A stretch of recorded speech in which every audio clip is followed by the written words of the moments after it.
portanto, lembrar o que temos até agora. Um sistema mais simples, né? Um eixo, origem, a graduação e a localização da nossa partícula.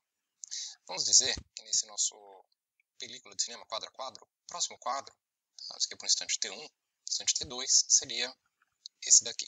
Tá? Nossa origem, eixo, a partícula se desloca para cá, por tempo T2, e um outro intervalo de tempo ainda, 0, a partícula está aqui, T3.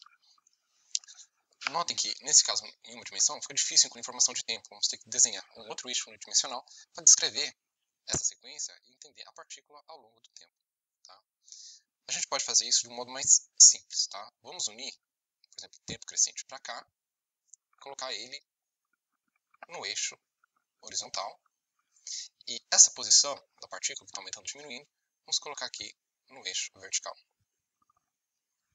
Aqui é a nossa origem. Portanto, coloquei aqui 4 subdivisões. 1, 2, 3, 4. E eu coloquei aqui 3 tempos diferentes, tá, para esse exemplo. No tempo inicial ele está na posição 3. No tempo 2 está na posição 4. No tempo 3 ele está na posição 1. Qualquer curva que a gente pode desenhar em cima disso, supondo que a gente consegue resolver os quadros entre esses instantes, todos esses conjuntos de pontos que vão formar essa linha representam a trajetória, tá, da nossa partícula. Tá? Notem que quando você for ver esse gráfico, não quer dizer que a nossa partícula está subindo e descendo. Notem que ela está indo para a direita e depois ela vai para a esquerda. Tá? Aqui, muitos podem se confundir por causa disso. E a função desse gráfico, que é chamado de gráfico espaço-tempo,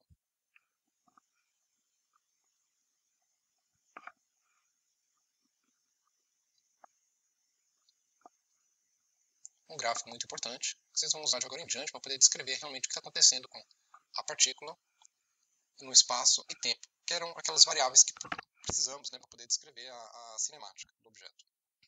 Então, dependendo da função que você vai ter aqui, a gente pode descrever então, essa trajetória como sendo uma determinada posição em função do tempo. Tá? Essa função ela pode ser uma função constante. Tá? Por exemplo, uma função assim. Ela poderia ser uma função linear, ou seja, uma dependência com t, algo assim. Ela pode ser quadrática, algo assim. Ou funções até um pouco mais complicadas, tipo logarítmica, com o tempo. Tá? Isso aqui, por enquanto, o mais comum que vamos ver são essas aqui. Tá? Então, não se preocupe com a parte logarítmica, vamos ver esses casos aqui particulares. Então, vamos tentar novamente descrever o movimento unidimensional de uma partícula para poder ver o que mais a gente pode tirar dessa informação e passar para a parte do gráfico espaço-tempo. Tá? Então vamos colocar aqui nosso eixo arbitrário, x. Vamos imaginar que a nossa partícula está na posição x1, no tempo t1. Depois ela vai para a posição x2, no tempo t2. x3, no tempo t3. Em seguida, ela vai para a posição t4, que é menor que x2. Posição x4, no tempo t4. E no final, ela volta para a mesma posição inicial, no tempo t5. Tá? x1 igual a x5. Defino o sentido crescente aqui, com a seta do meu eixo x. E o que a gente pode ver, se a gente quer representar, por exemplo, qual foi o deslocamento da partícula em um determinado intervalo, a gente descreve isso através da velocidade média.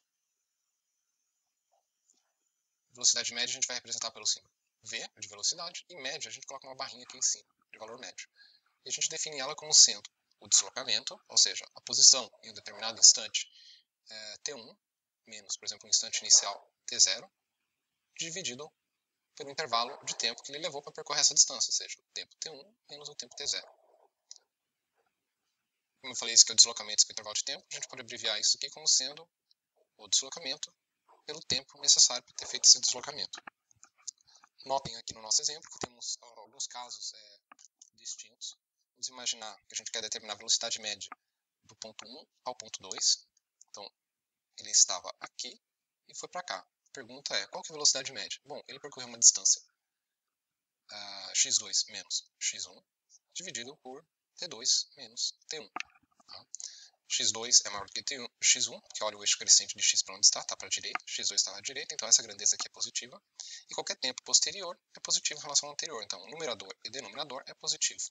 Portanto, a razão desses dois números positivos é um outro número positivo. Então, velocidade aqui positiva indica o mesmo sentido do eixo x. Tá? Um outro exemplo seria a velocidade média entre o ponto 1 e 5, ou seja, eu estou aqui, eu vou para cá, 2, 3, 4, depois eu estou em 5. Estou na mesma posição. Deslocamento, 0. É claro que o deslocamento escalar não é 0, mas estamos falando em termos de velocidade média, que é o deslocamento. Então aqui no numerador temos 0, então velocidade 0, apesar da partícula ter feito algum movimento aqui ao longo do nosso eixo x. Velocidade média, podemos pegar outro ponto aqui de interesse, que é entre o 2 e o 4, então ele está aqui, vem para cá, depois passa aqui. Então esse é o ponto final, esse é o ponto inicial. Podemos ver agora que o ponto final é menor do que o inicial, então o numerador vai ser negativo, o denominador positivo, então essa grandeza aqui é uma velocidade negativa. O sinal negativo indica que entre o ponto 2 e 3, essa velocidade média está nesta direção, no sentido contrário ao eixo x. Tá?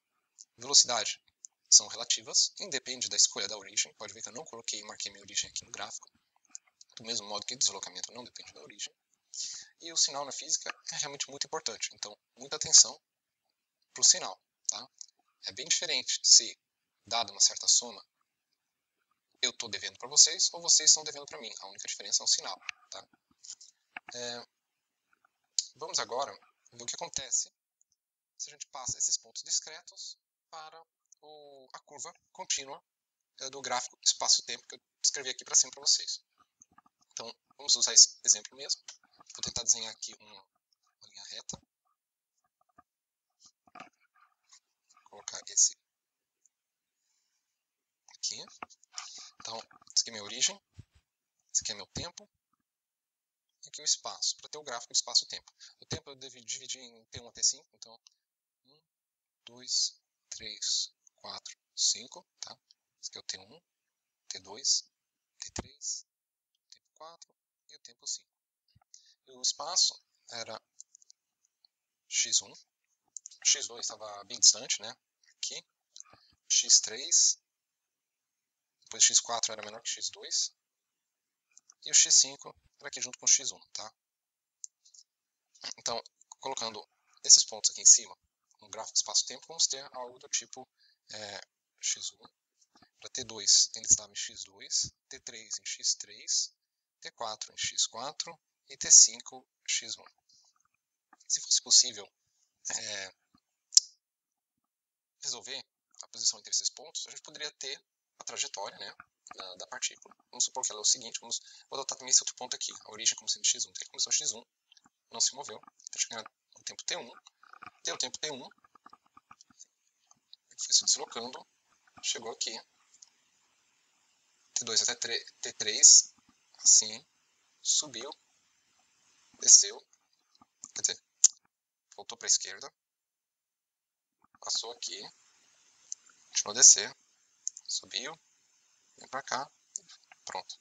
Isso aqui é uma trajetória bem arbitrária, que é só para poder evidenciar alguns exemplos aqui, de determinar justamente essas velocidades médias no gráfico espaço-tempo. Tá? Então vamos analisar um intervalo. Estamos interessados agora nesse intervalo de T2 até T3. Então, vou desenhar eles aqui. Isso aqui é como se fosse uma ampliação dessa região aqui. Então temos o ponto T2, T3. Temos x2, x3. E a curva, ela está fazendo isso aqui. Que depois sobe. Tá? Esse é o ponto x3, esse é o ponto x2.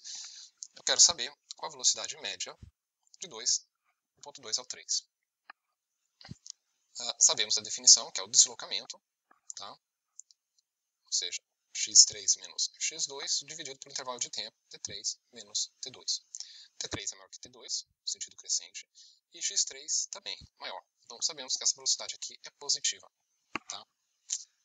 Graficamente, x3 menos x2, Deixa eu usar outra cor aqui para ficar evidente. X3 está aqui. X2 está aqui. Isso aqui é X3 menos X2, essa distância. Tá? Já T3 menos T2, calma, com outra cor, essa distância aqui. T3 menos T2. Se você pensar esses dois lados como sendo o lado de um triângulo, vamos completar aqui o nosso triângulo. Tá? Esse aqui tem que ser uma reta. Deixa eu ver se consigo desenhar ela aqui um pouco melhor.